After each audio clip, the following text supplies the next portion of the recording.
এই গণ অভ্যুত্থানের পরে নানান ধরনের গল্প বলা হচ্ছে, ইতিহাস বলা হচ্ছে, ক্রেডিটের কথা বলা হচ্ছে, কিন্তু নিশ্চয়ই একেবারে আমাদের শুরু থেকে আপনারা আমাদের দেখেছেন, আমাদের সাথে থেকেছেন, আমাদেরকে ইতিবাচকভাবে জনগণের সামনে তুলে ধরেছেন। সেই জায়গা থেকে আপনারা খুব ভালোভাবেই অবগত আছেন যে আজকের এই গণ অভ্যুত্থানের প্রেক্ষাপট তৈরিতে অন্যান্য রাজনৈতিক দলের পাশাপাশি গণ অধিকার পরিষদ এবং গণ অধিকার পরিষদের যে অঙ্গ সংগঠন ছাত্র, যুব, শ্রমিক, প্রবাসী, পেশাজীবী অধিকার পরিষদের কি ভূমিকা এবং ত্যাগ রয়েছে। আমাদের এখানকার বামে ডানে নেতৃবৃন্দ, এখানের এই অল্প জায়গায় যারা উপস্থিত আছে তারা সহ সারা বাংলাদেশের যারাই আছে ছাত্র, যুব, শ্রমিক অধিকার পরিষদের নেতৃবৃন্দ, তারা গত এই 7-8 বছর ধরে 2018 সালের কোটা সংস্কার আন্দোলন থেকে যখন আমরা রাষ্ট্র সংস্কারের জন্য তারুণ্যের নতুন ধারা রাজনৈতিক দল বিনির্মাণের চিন্তা ভাবনা নিয়ে কাজ করে যাচ্ছিলাম, এই জাতিকে ফ্যাসিবাদ থেকে মুক্ত করার প্রচেষ্টা করে যাচ্ছিলাম, তখন থেকেই তারা তাদের এই সংগ্রামের মাধ্যমে মানুষের পাশে থাকার চেষ্টা করেছে। মানুষের পাশে থাকতে গিয়ে তারা নির্যাতিত হয়েছে, নিষ্পেষিত হয়েছে, হামলার শিকার হয়েছে, মামলার শিকার হয়েছে, কিন্তু কখনো হাল ছাড়ে নাই। ছাত্র অধিকার পরিষদের সভাপতি বিনিয়ামিন মোল্লা এখানে আছে, সবাই দেখেছেন কতবার জেল খেটেছে, জেলখানায় কি নির্মম নিষ্ঠুরতার মধ্যে দিয়ে তাকে টর্চার করা হয়েছে, একটা সেলের মধ্যে রাখা হয়েছে। আমাদের কোটা সংস্কার আন্দোলনের সময় ফারুক হাসান থেকে শুরু করে রাশেদ খান, মাহফুজ, অন্যান্য নেতৃবৃন্দ, জসিম পাবলিক লাইব্রেরির সামনে কিভাবে পিটিয়েছিল কুকুরের মতো দেখেছেন। নারী নেত্রী ফাতেমা এখানে বসে আছে, ফেলেনা আপা সহ যারা কিভাবে এই জালিমদের বিরুদ্ধে প্রতিবাদ করতে গিয়ে লাঞ্ছিত হয়েছিলেন, শ্লীলতা হানি হয়েছে, এগুলো আপনারা দেখেছেন। যুব অধিকার পরিষদের সভাপতি মঞ্জুর মোর্শেদ মামুন সহ শ্রমিক নেতা আব্দুর রহমান এই 28 অক্টোবরেরও এই আন্দোলনকে কেন্দ্র করে, এই জুলাই গণ অভ্যুত্থানকে কেন্দ্র করে গুলির মুখেও রাজপথে থেকে তারা জাতির মুক্তির জন্য কাজ করে গেছে। ডিজাইন, এলিগেন্স, বিউটি, সেরা পণ্য সবার জন্য জেভিকো। আমাদের সেই সমস্ত বিশ্বস্ত সহযোদ্ধা সহকর্মীদেরকে ধন্যবাদ জানাই। এই জুলাই গণ অভ্যুত্থানে যারা নিহত হয়েছে তাদেরকে শ্রদ্ধার সাথে স্মরণ করছি, আহতদের সুস্থতা কামনা করছি। আগামীকালকে থেকে রমজান শুরু হচ্ছে, দেশবাসীকে পবিত্র মাহে রমজানের শুভেচ্ছা জানাচ্ছি। আজকে একটি নির্দিষ্ট বিষয় আমাদের এই সংবাদ সম্মেলন, ইতিমধ্যে আমাদের নেতৃবৃন্দ সেই বিষয়ে একটা ধারণা দিয়েছে। আমাদের একটা লিখিত বক্তব্য আমরা পাঠ করতে চাই। প্রিয় সাংবাদিকবৃন্দ, ছাত্র জনতার জুলাই গণ অভ্যুত্থানে 1.5 দশকের ফ্যাসিবাদের পতনের মাধ্যমে রাষ্ট্র ও আগামীর বাংলাদেশ বিনির্মাণে গণ অভ্যুত্থানের অংশীজনদেরকে নিয়ে একটি অন্তর্ভুক্তিমূলক জাতীয় সরকারের জন আকাঙ্ক্ষা তৈরি হলেও দেশি বিদেশি অদৃশ্য ষড়যন্ত্রের কারণে সেটি হয়নি। একটি নির্দিষ্ট বলয় কেন্দ্রিক সরকার গঠিত হয়েছে, যার ফলে গণ অভ্যুত্থানকে কেন্দ্র করে যে জাতীয় ঐক্য তৈরি হয়েছিল তাতে আজকে ফাটল ধরেছে, বিভাজন সৃষ্টি হয়েছে, যা এই মুহূর্তে জাতির জন্য কোনোভাবেই কাম্য ছিল না। এমত অবস্থায় সরকারে থাকা 3 জন ছাত্র উপদেষ্টাদের মধ্যে একজন পদত্যাগ করে একটি দল গঠন করেছে। তারুণ্যের রাজনৈতিক দল হিসেবে গণ অধিকার পরিষদ তরুণদের রাজনীতিতে অংশগ্রহণকে সবসময় উৎসাহিত করে, আমরা নতুন দলকে স্বাগত জানাই। তবে গণ অভ্যুত্থানকে কেন্দ্র করে গুটি কয়েক ছাত্র নেতা সরকারের নিয়ন্ত্রণ থেকে শুরু করে প্রশাসনে অযাচিত হস্তক্ষেপে সরকারি লাইনটা আমি আবার একটু বলছি। তবে গণ অভ্যুত্থানকে কেন্দ্র করে গুটি কয়েক ছাত্রনেতা সরকারের নিয়ন্ত্রণ থেকে প্রশাসনের বিভিন্ন জায়গায় অযাচিত হস্তক্ষেপে সরকারি কর্মকর্তা কর্মচারী সহ জনগণের মধ্যে একটা অস্বস্তি তৈরি হয়েছে। যেহেতু আন্দোলনের পরিচিত মুখ থেকে সরকারের প্রতিনিধিত্বকারী ছাত্ররা রাজনৈতিক দল গঠন করেছে, সেহেতু সরকারের নিরপেক্ষতা বজায় রাখা ও জনগণ সহ রাজনৈতিক নেতৃবৃন্দের আস্থা ধরে রাখতে সরকারে থাকা অন্য 2 ছাত্র উপদেষ্টা সহ সরকারের প্রতিনিধিত্বকারী সকল ছাত্রদের পদত্যাগের আহ্বান জানাচ্ছি। আমরা বারবার বলে আসছি, ছাত্র জনতার রক্তের উপরে দাঁড়িয়ে থাকা গণ অভ্যুত্থানের সরকারের ব্যর্থতা জাতিকে নতুন বিপর্যয়ের দিকে নিয়ে যাবে। কিন্তু অত্যন্ত দুঃখের বিষয় বলতে হচ্ছে, গত 6 মাসে গণহত্যার বিচার ও গণহত্যাকারীদের বিরুদ্ধে কার্যকর ব্যবস্থা গ্রহণে সরকার ব্যর্থতার পরিচয় দিয়েছে। সরকারের দুর্বলতায় গণহত্যাকারীদের পুনর্বাসন হচ্ছে, আইন শৃঙ্খলা পরিস্থিতি সহ জনগণের নিরাপত্তা ও দেশের স্বাধীনতা সার্বভৌমত্ব নিয়ে নতুন সংকট তৈরি হচ্ছে, যা কিছুদিন আগে সেনা প্রধানও তার বক্তব্যে ইঙ্গিত দিয়েছেন।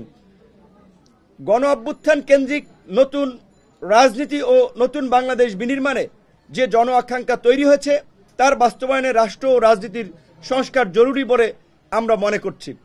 আন্দোলন কেন্দ্রিক সেন্টিমেন্টের জায়গায় থেকেও ছাত্র নেতৃবৃন্দ যদি পুরানো পথে হাঁটেন তবে সেটি জনগণের সঙ্গে প্রতারণা করা হবে।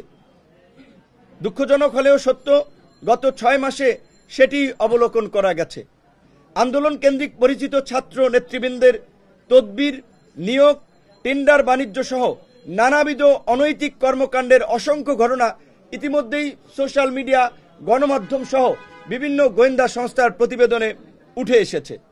এমনকি গতকালকের নতুন দলের আত্মপ্রকাশ অনুষ্ঠানেও জেলা প্রশাসকের মাধ্যমে চিঠি দিয়ে ঢাকায় লোকবল সরবরাহে আসতে নোটিশ প্রদান করা, গাড়ি সরবরাহে মালিক সমিতি ও পরিবহন সংশ্লিষ্টদের উপরে চাপ প্রয়োগ করা, যা সম্পূর্ণ অনৈতিক ও অগ্রহণযোগ্য।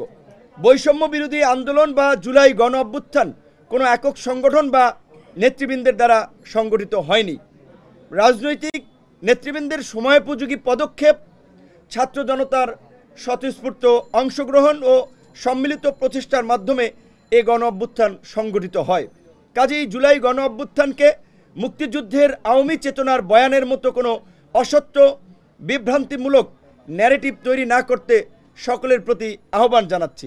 দেশের চলমান সংকট ও সামগ্রিক পরিস্থিতিতে সরকারের কাছে আমরা নিম্নোক্ত প্রধান উপদেষ্টার কাছে আমরা নিম্নোক্ত 4টি দাবি জানাচ্ছি। 1 নম্বরে জাতীয় ঐক্যমতের ভিত্তিতে গণ অভ্যুত্থানের অংশীজনদের নিয়ে উপদেষ্টা পরিষদ পুনর্গঠন। 2 নম্বরে আহতদের সুচিকিৎসা ও পুনর্বাসন এবং শহীদ পরিবারকে যথাযথ ক্ষতিপূরণ ও পুনর্বাসন। 3 নম্বরে গণহত্যার বিচার ও আওয়ামী লীগ নিষিদ্ধে যথাযথ পদক্ষেপ গ্রহণ। 4 নম্বরে জাতীয় ঐক্যমতের ভিত্তিতে দ্রুত সময়ের মধ্যে রাষ্ট্র সংস্কার সম্পন্ন করে জাতীয় নির্বাচনের আয়োজন। আমাদের আজকের এই লিখিত চলমান পরিস্থিতিতে লিখিত বক্তব্য আমরা আপনাদেরকে শুনিয়েছি। আপনাদের এই সহযোগিতা এবং ধৈর্যের জন্য অসংখ্য ধন্যবাদ এবং কৃতজ্ঞতা জানিয়ে আপনাদের বিশেষ কোনো মন্তব্য না থাকলে আমাদের সংবাদ সম্মেলন শেষ করতে চাই। আপনি দীর্ঘদিন ছাত্র রাজনীতির সাথে ছিলেন, আপনার অনুসারীরাই এই আন্দোলনে অংশ নিয়েছে, বড় একটা প্রেক্ষাপট তৈরি করেছে, তারা এখন সরকার উপদেষ্টা যারা আপনারই অনুসারী একসময় ছিল, এই মানুষগুলোই এখন রাজনৈতিক দল করেছে। আবার গতকালকে দেখলাম আপনার দল থেকেও আপনার একটা ভাইটাল পোস্টের একজন মানুষ ওই দলে গিয়ে জয়েন করেছে। এই মুহূর্তে আপনি বলছেন যে আপনি রাজনৈতিক দলগুলোর মধ্যে থাকবেন। আমরা গতকালকে জাতীয় নাগরিক কমিটির প্রোগ্রামে দেখলাম সমস্ত রাজনৈতিক দল, বিএনপি সহ, তারা সেখানে অংশ নিয়েছে। আপনি বা আপনারা যারা নতুন ধরনের রাজনীতি করছেন, ছাত্র রাজনীতি, আপনারা কি কিছুটা এই নাগরিক পার্টির উদ্ভবের কারণে আপনারা কনফিউশন হয়ে গেলেন কিনা? ধন্যবাদ। আপনার প্রশ্ন আমরা বুঝতে পারছি। আর কারো প্রশ্ন?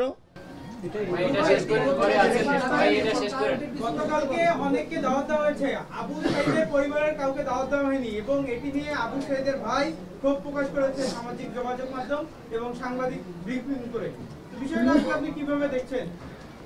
প্রথমত আমাদের এক সাংবাদিক ভাই যেটা বলেছে তার এই প্রশ্নটা বলে দ্বিতীয় প্রশ্নে আসছি যে গতকালকে যে নতুন দলের আত্মপ্রকাশ হয়েছে সেখানে আমাদের দাওয়াত দিয়েছিল আমাদের পূর্ব নির্ধারিত একটি প্রতিনিধি সভা, যেখানে আমাদের দল এবং অঙ্গ সংগঠনের কেন্দ্রীয় নেতৃবৃন্দের পাশাপাশি জেলা এবং উপজেলা পর্যায়ের নেতৃবৃন্দ আমন্ত্রিত ছিল।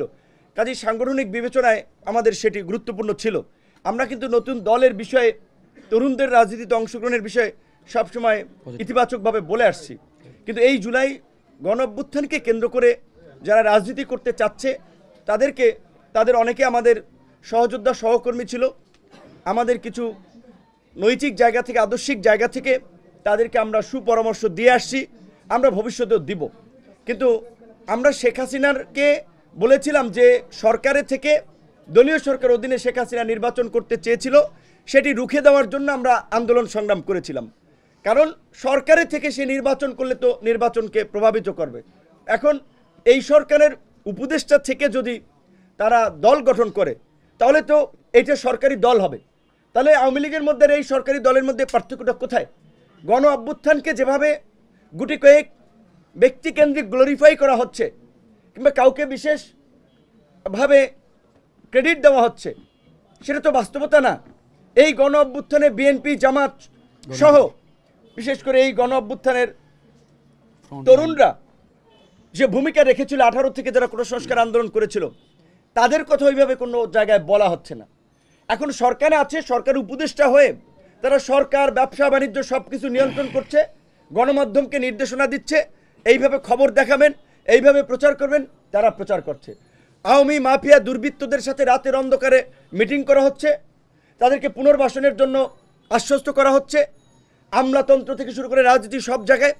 এগুলো তো আমরা মেনে নিতে পারি না। শুধুমাত্র বিএনপি একটা বড় রাজনৈতিক দল, বিএনপির অনেক ঘটনা, দু একটি ঘটনা বাইরে আসায় আমরা শুধু বিএনপিকে সমালোচনা করছি। এই ছাত্র নেতৃবৃন্দ যা করছে আপনারা গোয়েন্দা সংস্থার প্রতিবেদন থেকে সেটি যদি জানতে পারবেন সেটি আপনাদের গা শিউরে উঠবে। অবশ্যই আমরা চাই তারা ভালো রাজনীতি করুক, পরিশুদ্ধ রাজনীতি করুক, কিন্তু সরকারের থেকে তো সেটি সম্ভব না। এখন একজনের দল গঠন করেছে, একজন পদত্যাগ করেছে, বাকি দুজন তো সরকারে আছে। সরকারের বিভিন্ন মন্ত্রণালয়ে ছাত্র উপদেষ্টাদের তদারকি কমিটি আছে। সরকারের সাথে কাজ করায় স্বাভাবিকভাবে 3 উপদেষ্টার একটা ভালো নেক্সাস তৈরি হয়েছে। এখন তারা যদি একজন পদত্যাগ করে, দুজন তো আছে, এবং এই আন্দোলন কেন্দ্রিক বিশেষ করে এইখানে যারা উপদেষ্টা গঠন হয়েছে তাদের আমরা যে গত 6 মাসের ভূমিকা দেখেছি, এটা নতজানু একটা ভূমিকা।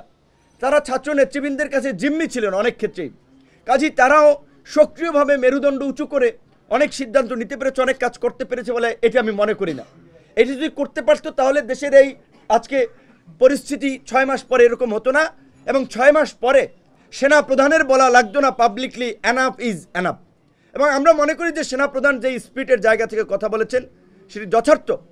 তিনি সংকটের আঁচ করতে পেরে কথা বলেছেন, আপনারা এগুলো বন্ধ করেন, দ্রুত সময়ের মধ্যে নির্বাচনের দিকে হাঁটতে হবে, এছাড়া এখন আর গতি নাই, দেশি বিদেশি নানান ধরনের ষড়যন্ত্র হচ্ছে, বিভিন্ন এই ধরনের একটা খোলা অবস্থায় বিভিন্ন গোষ্ঠীকে ব্যবহার করা হচ্ছে।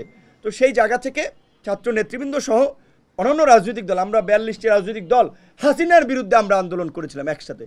এখন অনেকে গিয়েছে, তারা সরকারে আছে, শুভেচ্ছা জানাতে আমরাও জানাই, এটাতে দোষের কিছু না।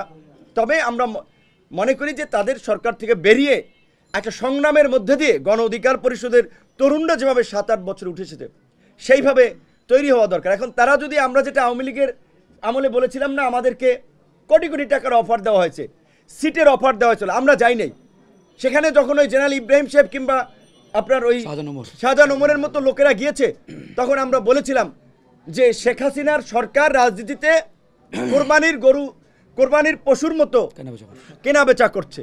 এখনও তো তাই দেখছি। অনেক মানুষকে যে আমাদের দুজন নেতা বা 2-1জনের কথা বললেন, আরে তরুণ ছেলেকে যদি অফার দেওয়া হয়, তুমি ডিসি অফিসে সব তোমার অ্যাক্সেসে চলবে, তুমি কাজকর্ম করবা, তোমাকে এমপি বানানো হবে, 2-4 কোটি টাকা দিয়ে হবে, তুমি আমাদের সাথে আসো, সরকারের পক্ষ থেকে যদি এই অফার দেওয়া হয় তাহলে তো তারা যাবে।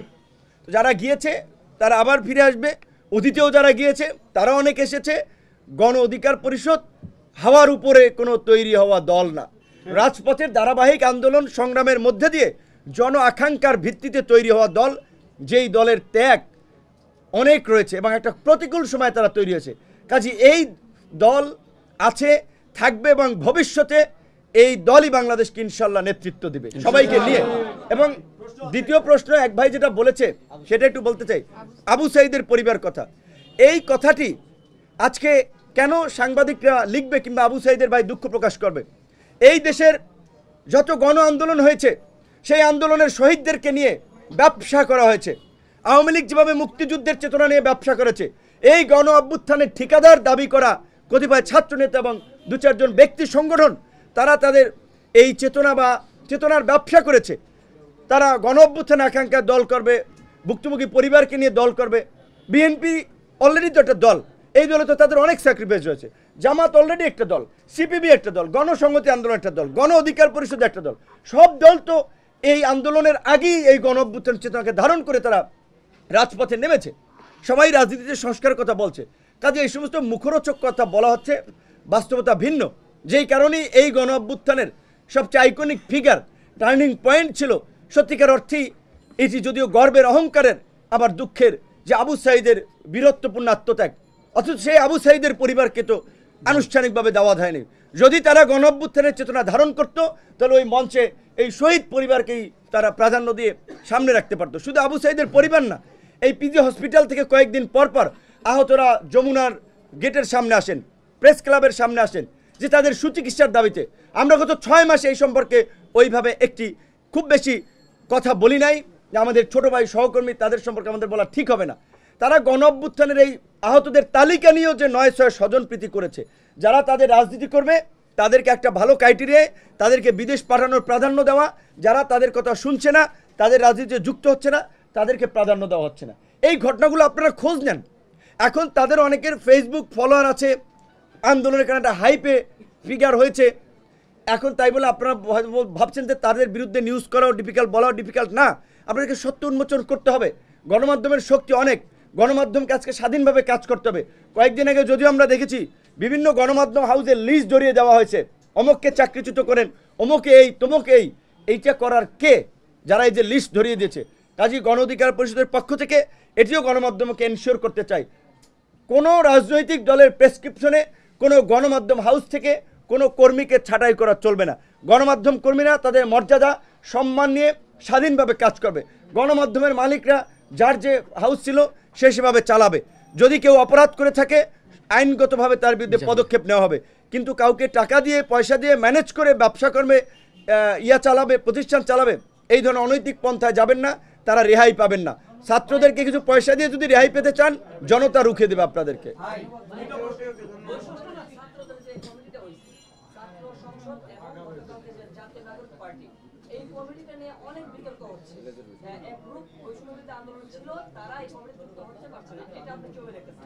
আচ্ছা, আরেকজন একবারে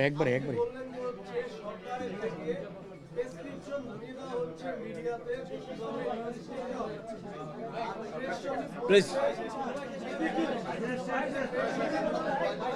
একটা প্রশ্ন, লাস্ট প্রশ্নটা নিচ্ছি।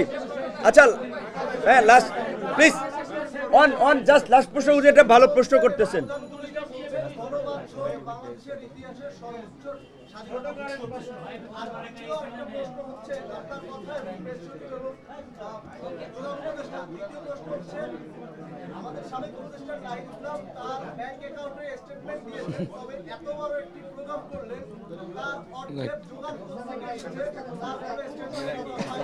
আচ্ছা শুনেন, এই আমি তার দুটো প্রশ্ন একসাথে উত্তর দিয়ে দিচ্ছি। বাংলাদেশের গত 50 বছরের যে রাজনৈতিক কালচার, বাংলাদেশের গত 50 বছরের যে রাজনৈতিক কালচার, এই দেশের রাজনীতিতে যেভাবে দুর্বৃত্তায়ন হয়েছে, তাতে মাফিয়া লুটেরারাই রাজনীতিতে আধিপত্য বিস্তার করেছে। পেশি শক্তি এবং ক্ষমতা কেন্দ্রিক রাজনীতিতে টাকা পয়সা, কালো টাকার একটা আধিপত্য সবসময় ছিল। এখন আমি যদি আমার বাসায় টাকা রেখে, ব্যাংকে টাকা রেখে, আমার অন্য সহকর্মীদের টাকা রেখে, এই যে আমার বিকাশ স্টেটমেন্টটা দেখায় 2000 টাকা আছে, তো এইটাই কি আমার টাকা? এখন এইটা দ্বারা তো আর, আমি বলছি শোনেন, এখন এইটা দ্বারা তো প্রকৃত চিত্র না।